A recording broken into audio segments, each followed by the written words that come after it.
New Year and welcome back to our weekly market insight series brought to you by the Capital Markets Trading Desk here at SunWest Mortgage Company. Starting the year off for you with lots of news, so let's get right into it. It has been a difficult introduction to the year on Wall Street as stocks have struggled to gain momentum. Treasury yields have climbed as uncertainties in the markets point to a slower pace of rate cuts by the Federal Reserve. The FOMC minutes from the December meeting released on Wednesday showed that Federal Reserve officials took a new stance on rate cutting, deciding to take a slower approach amid elevated inflation. They cited higher inflation readings, continued strength in spending, reduced risks on the outlook for labor market, along with the effects of potential changes in trade and immigration policy as their reason for the cautious approach. On Monday, the Census Bureau reported that factory orders in the United States declined by 0.4% to reach $586 billion in November, contrasting from October's rise of 0.5%. New orders for durable goods intended for longer-term use dropped by 1.2% to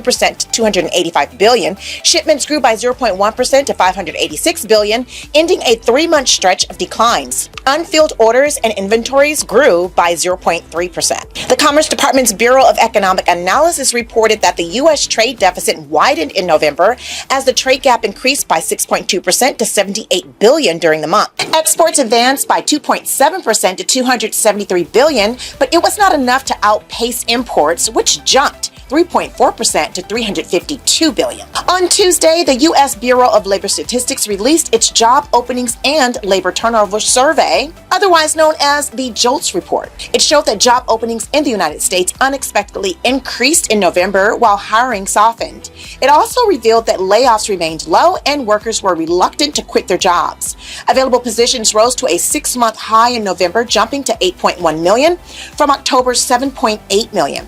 The median estimate from economists called for 7.7 million openings. Hires dropped by 125,000 to 5.27 million, while the number of people who quit their jobs during the month dropped to under 3.1 million, a level not seen since the height of the pandemic. Private sector hiring in the U.S. slowed in December, indicating a potential slowdown in job growth. The ADP National Employment Report showed that 122,000 jobs were added during the month, the lowest since August. The figures indicated a sharp drop from the 146,000 jobs added in November and fell short of the expected 140,000. Salary gains also slowed down during the month as annual pay was up 4.6% year over year, the slimmest pay rise in nearly 3.5 years. The ADP report closely watched by economists and investors as it provides a snapshot of employment trends and can influence expectations for the broader economy.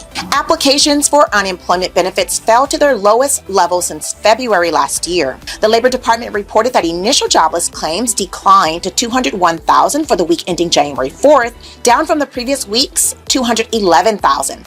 Economists were expecting initial claims to climb to 215,000 during this time. Continuing claims rose by 33,000 to 1.87 million for the week of December 28th, higher than the 1.86 million forecasts. Outplacement firm Challenger, Gray, and Christmas reported that companies plan to cut 38,792 jobs in December, a decline of 33% compared to November's figure of 57,727. However, the figures were still above the 34,817 cuts reported in December 2023. Over the course of last year, 761,358 job cuts were implemented, increasing by 5.5% from 2023's 721,677 to reach their highest level since 2020. Higher mortgage rates dragged down mortgage applications for the fourth straight week as they reached their lowest level since November 2023. Mortgage applications dropped by 3.7% for the week ending January 3rd. Purchase contracts were down 7% from the previous week and 15% lower than a year ago. The refinance index increased 2% week to week, but was 6% lower than the same week in 2024.